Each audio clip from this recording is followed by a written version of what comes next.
可能是去因厝，再去天拄啊9点半即个半点或真久前，即个做物件甲搬咧，昨暝领就带队到所着高金顺的办公室，就开了个助理会所以助理会莫讲办啊无办理，我甲你讲，这哪里拢有啦，无敢讲即个办啊无办理，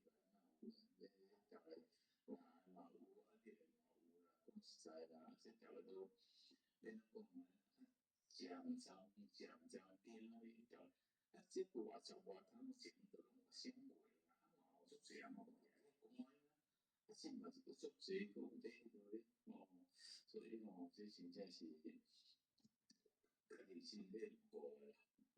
过去你若讲倒去发生第一件尔，就你家己发生第一件尔，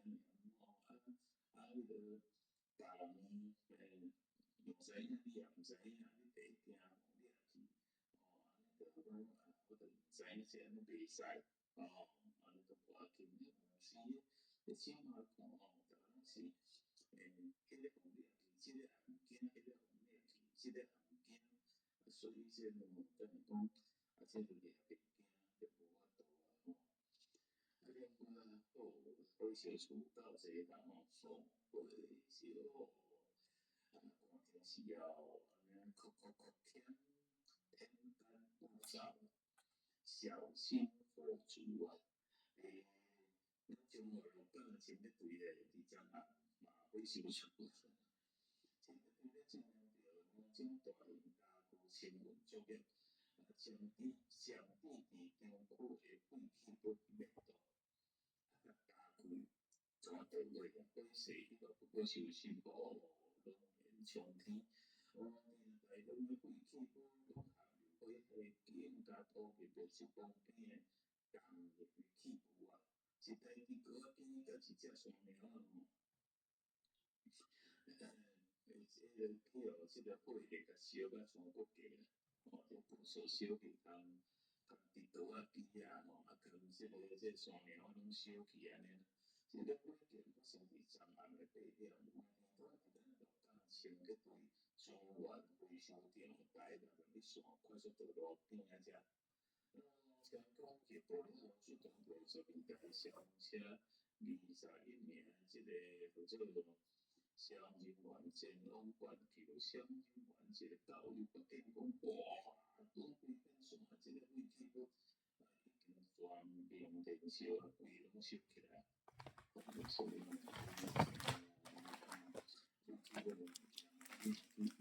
以这是个好事啊！这废弃物拢变平，这个社会内底大人要有啊，要保存啊，家居用过年的时阵，大家拢会换新家具啊，新旧家具叫做对来车去，家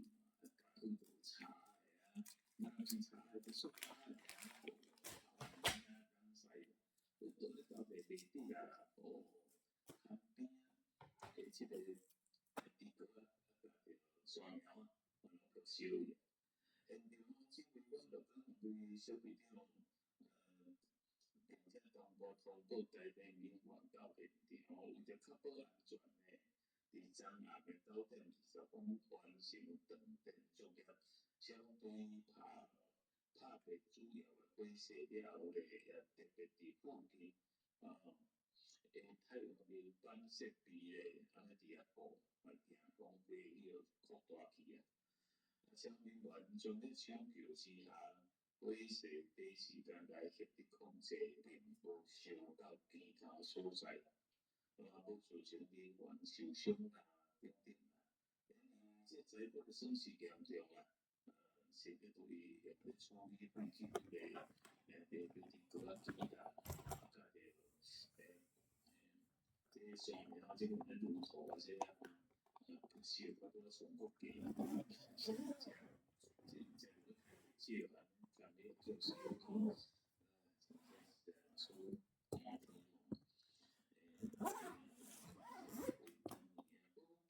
火灾特别济啊，像咱